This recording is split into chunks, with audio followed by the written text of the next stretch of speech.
క్రైస్తవులు ఆచారాలు సాంప్రదాయాలు మారుస్తారు సార్.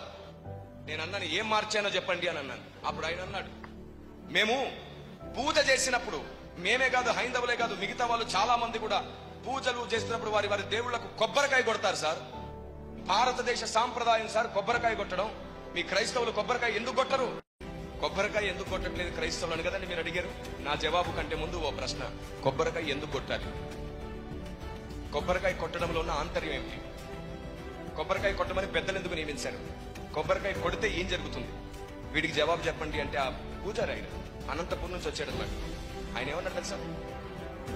పెద్దలు నియమించారు కొట్టమని, సాంప్రదాయం అంటే సాంప్రదాయమే అన్నారు. కాదండి, పెద్దల మాట సత్యన్నం మూట, ఒప్పుకుందాం. ఎండ రాకముందే దాన్ని తినేస్తారు కాబట్టి కొత్త బలం వస్తుంది.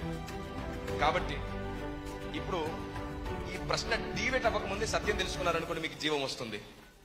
వాస్తవానికి పెద్దలు సాంప్రదాయం నియమించారంటే కారణం లేని ఏ సాంప్రదాయం నియమించలేదు. నేను ఆయనకి చెప్పాను, మనుధర్మ శాస్త్ర ప్రస్తావన కంటే ముందు వెళ్తే అప్పటికి కొబ్బరికాయ కొట్టడం అనేటువంటి నియమం లేదు, రూల్ లేదు. మనుధర్మ శాస్త్రం కంటే ముందు వెళ్తే ఋషుల కాలంలో కొబ్బరికాయలు లేవు. అంటే కొబ్బరికాయలు సృష్టిలో లేవని కాదు, కొబ్బరికాయ పూజలో లేదు.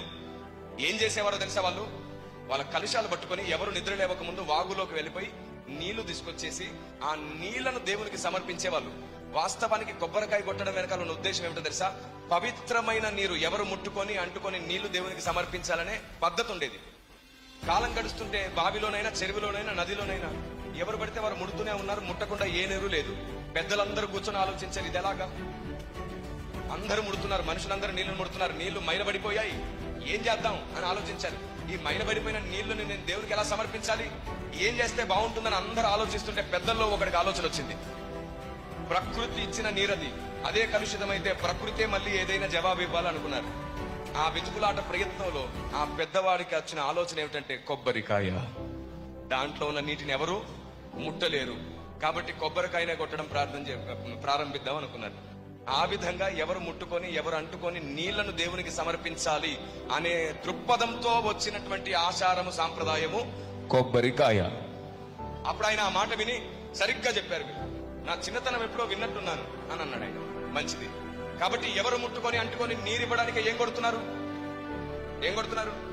అప్పుడు నేను ఆయన అడిగాను, ఒక 10,000 కొబ్బరికాయలు కొడితే మీరు పూజిస్తున్న దేవుడు మీకు ప్రసన్నం అవుతాడా అని అడిగాను. ఎందుకు అవుతాడు? ఏమో, పాప పుణ్యాన్ని బట్టి ఉంటుంది. హృదయంలో కల్మషం పెట్టుకుని కొబ్బరికాయ కొడితే దేవుడు ప్రసన్నం అవుతాడా ఏంటి? అవడు, దానికి చాలా నిష్ఠ అవసరం అన్నాడు ఆయన. చాలా బాగా మాట్లాడాడు. అప్పుడు నేనేమన్నానంటే, మీరు 10,000 కొబ్బరికాయలు కొట్టిన ఆయన ప్రసన్నం అవుతాడో లేదో తెలియదు కానీ మీ కొబ్బరికాయ నీళ్ల కంటే మా గుండెకాయ కన్నీరు చాలా పవిత్రమైనది. దాన్ని ముందట పోసి ప్రార్థిస్తే ఆయన ప్రసన్నం అవుతాడు. పరిశుద్ధుడికే కాదు పాపిని కూడా కరుణించి పరిశుద్ధుని చేస్తుంది నా సర్వోన్నతుడైన దేవుని రక్తం. దేవునికి స్తోత్రం. ఇప్పుడు చెప్పండి, కొబ్బరికాయ నీరు పవిత్రమా, హృదయ కన్నీరు పవిత్రమా? ఆయన అన్నాడు హృదయంలోంచి వచ్చే కన్నీరే పవిత్రం. ఇప్పుడు చెప్పండి, మన దగ్గర హృదయ కన్నీరు ఉందా లేదా? కొబ్బరికాయ అవసరమా? అందుకే పచ్చడి చేసుకొని తింటున్నాం.